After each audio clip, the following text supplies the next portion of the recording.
Bismillahirrahmanirrahim. Assalamualaikum warahmatullahi wabarakatuh. Selamat siang kawan-kawan Zobi dan juga pelanggan-pelanggan Prabu Farm yang kita banggakan dimanapun Anda berada. Semoga pada siang hari ini kita semua masih dianugerahi kesehatan, kebahagiaan, keberkahan, dan tentunya rezeki yang melimpah dari Allah Subhanahu wa Ta'ala. Amin ya Rabbal 'Alamin. Pada kesempatan konten kali ini saya mau berbagi pengalaman lagi ya kawan-kawan, berbagi ilmu yang saya kuasai, ilmu yang sekiranya bisa bermanfaat bagi kawan-kawan Zobi dimanapun berada. Yang mau kita bahas kali ini adalah bagaimana sih cara memilih ayam yang bagus berdasarkan jenis-jenisnya. Jadi kriteria ayam bagus itu beda ya, satu jenis dengan jenis yang lain kawan-kawan. Contohnya begini, ketika Anda pengen beli ayam pakoi yang bagus yang seperti apa sih? Nah, ketika Anda pengen beli ayam pama yang bagus yang seperti apa sih? Nah, itu. Jadi ketika mau belanja ayam, paling tidak kita itu harus punya pedoman. Yang pertama, kita harus tahu karakteristik ayam yang mau kita beli. Contohnya begini, kalau mau beli ayam pakoi itu seperti apa? Karakternya seperti apa? Terus yang bagus yang bagaimana? Itu paling tidak kawan-kawan Zobi yang mau belanja ayam harus tahu dulu. Pernah saya bahas di konten yang sebelum-sebelumnya, bahwasanya kalau belanja ayam harus tahu dulu apa yang mau kita beli, seperti itu. Ya, dengan begitu insya Allah untuk kawan-kawan Zobi tidak akan kena tipu.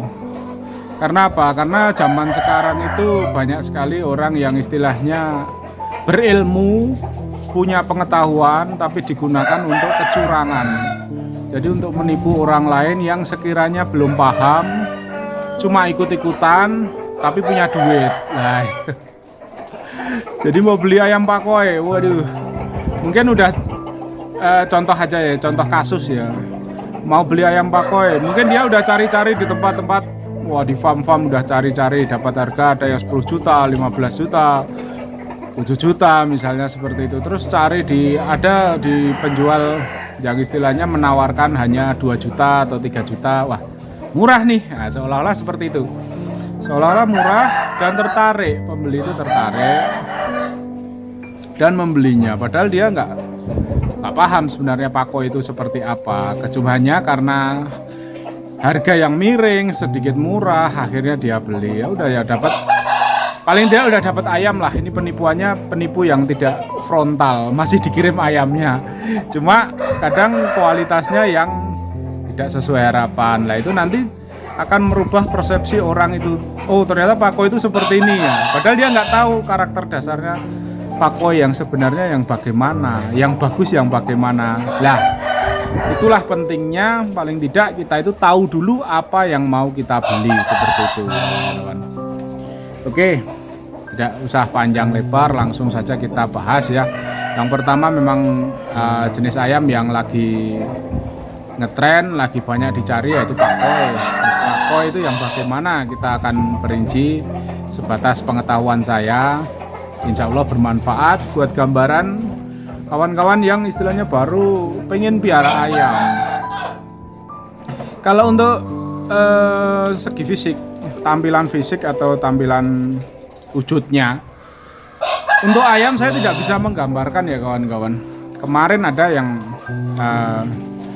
komentator di YouTube saya, Mas, tolong jelaskan perbedaan jenis mangon, pakoi, koitrat berdasarkan jenis fisik. Waduh, kalau jenis fisik saya nggak begitu paham. Istilahnya nggak ada hal signifikan yang bisa membedakan. Mungkin kalau mangon sama pakoi bisa, tapi kalau sama koitrat gitu ya sulit ya kawan-kawan, karena memang fisiknya hampir seperti ayam Bangkok pada umumnya.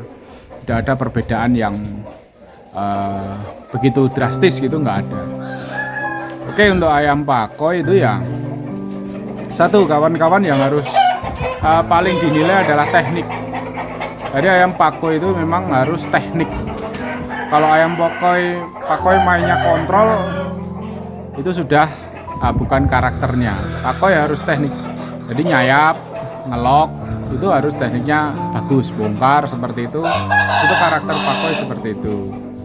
Yang kedua, dia pencarian mukulnya tidak harus di kepala, jadi kena punggung dia juga matuk mukul, kena pangkal sayap dia juga matuk mukul. Mungkin kalau ayam lawan sudah kewalahan dan kepalanya turun, dia baru mau mukul di kepala, seperti itu cenderungan pakoi. Jadi semakin intensitas berakot itu matuk punggung ya kawan-kawan. Jadi kalau ayam tarung ada yang hanya matuk kepala mukul, kalau pakoi enggak, ngambilnya di punggung sama di pangkal sayap atau di telih atau di rawis, kena rawis atau leher aja dia udah mukul. Nah itu semakin intensitas mukul seperti itu ya, biasa kita sebut berakot ya kawan-kawan kalau penghobi ayam. Semakin sering intensitas berakotnya, dia semakin rajin seperti itu kualitas pakoi tersebut dapat dibilang semakin bagus ya kawan-kawan. Tentu saja harganya pasti akan semakin mahal. Beda sama ayam yang mungkin disebut pakoi tapi berakotnya kadang-kadang, paling sekali dua kali aja, terus nanti nyari kepala gitu. Itu mungkin pukulannya tetap keras, bagus. Kalau untuk kualitas ayam aduan udah bagus, tapi kalau untuk disebut pakoi ya dapat dibilang levelnya masih kurang seperti itu. Jadi semakin dia intensitas untuk punggungnya ini rajin, semakin dia tidak nyari kepala, itu kualitas pakoi dapat dibilang semakin bagus. Jadi tekniknya semakin bagus, itu terus berakotnya semakin bagus, itu kualitas yang layak disebut untuk ayam pakoi. Seperti itu kawan-kawan. Itu gambaran dasarnya aja. Kalau kawan-kawan belum paham pakoi seperti apa ya seperti itu. Yang pertama teknik ngayap, ngelok leher. Seperti itu, harus seperti itu. Kalau pakoi cuma kontrol seperti ini ya masih dapat dibilang kualitasnya belum bagus seperti itu. Nah, itu satu teknik. Yang kedua berakot, patok punggungnya semakin rajin, dia akan dapat, istilahnya kita nilai itu kualitas pakoinya bagus. Pasti itu semakin rajin, saya jamin kalau penjualnya farm yang profesional pasti akan dibanderol semakin mahal. Yang sesekali matok paling 5 juta, 7 juta. Kalau yang rajin berakot seperti ini paling pasti di atas 10 juta. Itu ayam pakoi. Nah, jadi kawan-kawan kalau mau cari yang kualitas bagus, dapat bandrol harga yang di atas 5 juta lah paling enggak. Itu jangan kaget, karena untuk pasaran pakoi memang seperti itu. Kemarin saya di kontes itu pas ayam, saya cuma pakai ayam tengok pukul, lawan saya dapat ayam pakoi yang patok brutal. Itu mau karena saya tipenya kan orangnya panasan juga, kalau ayam saya kalah lawannya rata-rata biasanya saya beli seperti itu tuh. Tapi mintanya udah 35 juta, jadi aduh, kalau 35 juta nanti dulu lah, saya nggak buru-buru gitu. Saya pikir kalau cuma 10 atau 15 juta saya ambil, tapi mintanya ternyata 35 juta ya. Ya udahlah, istilahnya saya sadar diri kemampuan saya belum berani untuk beli kualitas seperti itu dengan harga 35. Saya bisa, ya saya yakin kalau saya dengan modal 35 juta saya bisa dapat lebih daripada itu gitulah, gampangannya seperti itu.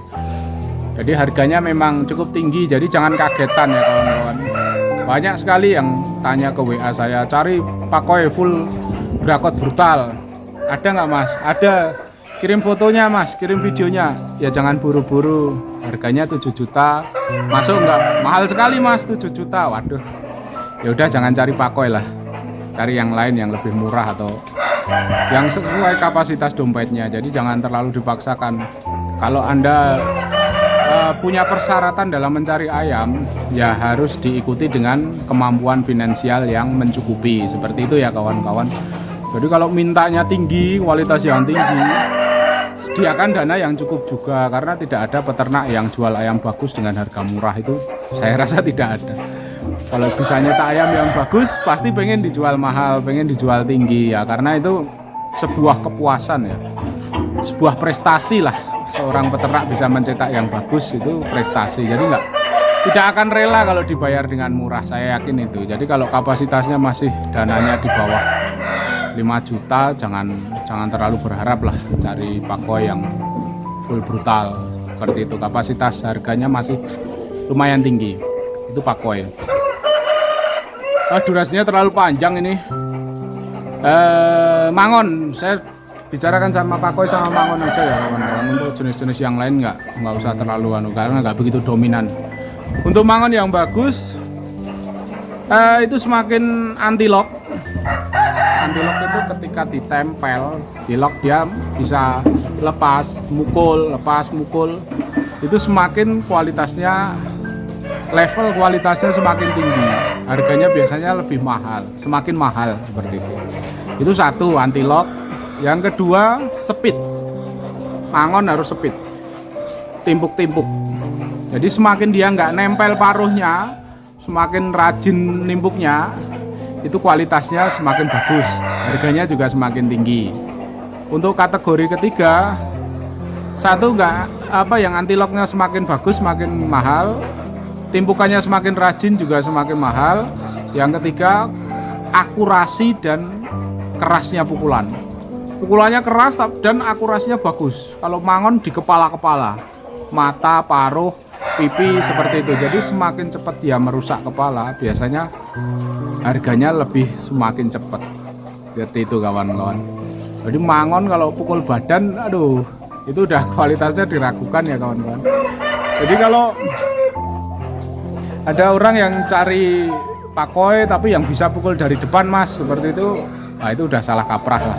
Pakoi nggak mungkin dia nimbuk depan. Pakoi yang bagus tetap nempel, ngelok, nyayap, berakot, patok. Kalau depan ya paling dia patok telih, narik seperti itu. Tapi kalau harus ngimbangi mangon, pukul-pukul dari depan nggak mungkin menang lah sama mangon.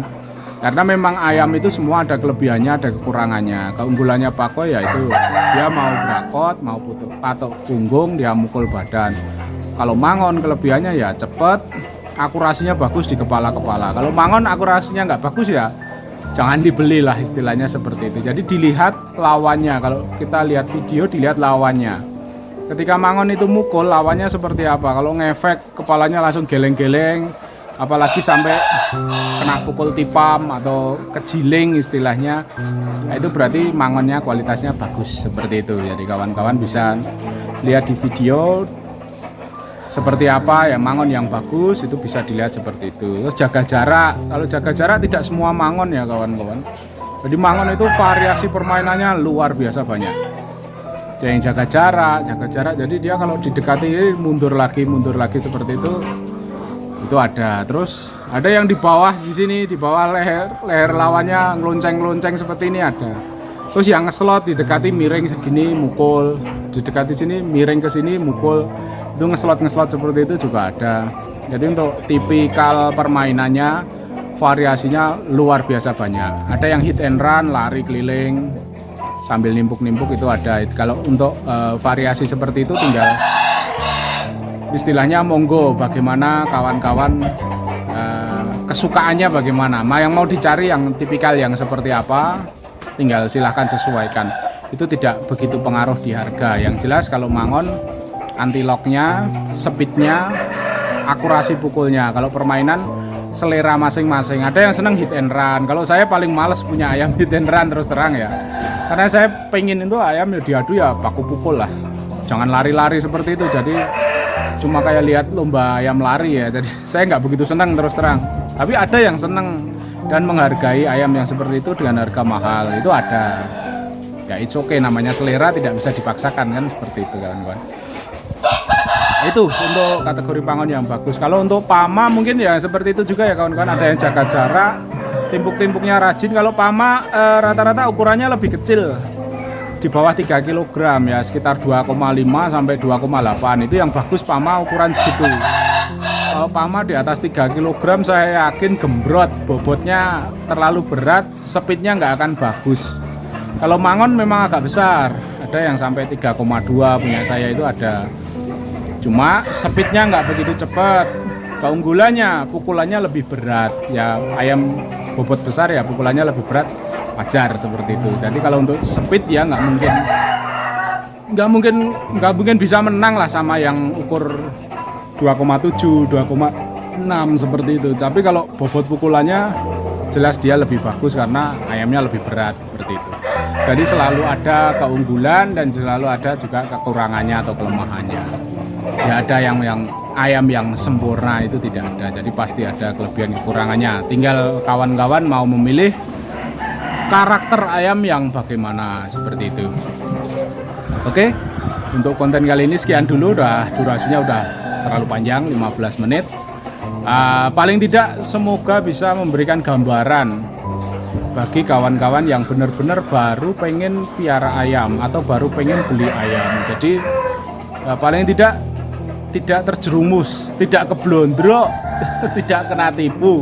Kalau udah tahu karakter yang bagus, kalian mau ditipu, wah saya ingat omongannya Mas Prabu nih.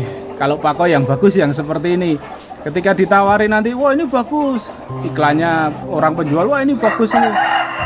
Bisa lihat videonya, dilihat videonya kok nggak seperti yang saya omongkan, wah ini berarti nggak bagus ini. Jadi nggak perlu dibeli seperti itu. Jadi paling tidak bisa buat acuan. Ketika kawan-kawan beli ayam, khususnya dengan harga yang tinggi, jangan terlalu gampang untuk percaya. Dilihat dulu karakter ayamnya bagus atau tidaknya. Jadi bisa menentukan harga selanjutnya. Jadi kalau memang sesuai, wah ini bagus nih, sesuai dengan apa yang pernah Mas Prabu omongkan, nah itu silahkan monggo diambil, dibeli. Jadi tidak harus di tempat saya ya, beli di tempat lain silahkan. Rezeki itu sudah diatur oleh Allah yang Maha Kuasa. Jadi tidak perlu saling menjatuhkan sesama pebisnis ayam, tidak perlu saling menjatuhkan. Kita istilahnya satu passion lah, satu pekerjaan. Harusnya justru ada jiwa korsa ya, jiwa kebersamaan yang istilahnya kita saling mendukung satu sama lain, tidak perlu saling menjatuhkan. Belum tentu kita menjatuhkan orang lain terus rezeki kita jadi naik, itu belum tentu. Rezeki itu sudah diatur. Mau bagaimanapun kita, kalau memang udah itu porsinya kita, ya pasti kita yang dapat. Tapi kalau walaupun kita bagaimanapun kita mencari, mengejar, memaksakan diri, tapi kalau memang bukan untuk kita, ya nggak mungkin kita dapat seperti itu. Oke, terima kasih. Sekian dulu. Salah-salah kata saya minta maaf. Wabillahi taufiq wal hidayah. Wassalamualaikum warahmatullahi wabarakatuh. Salam sukses.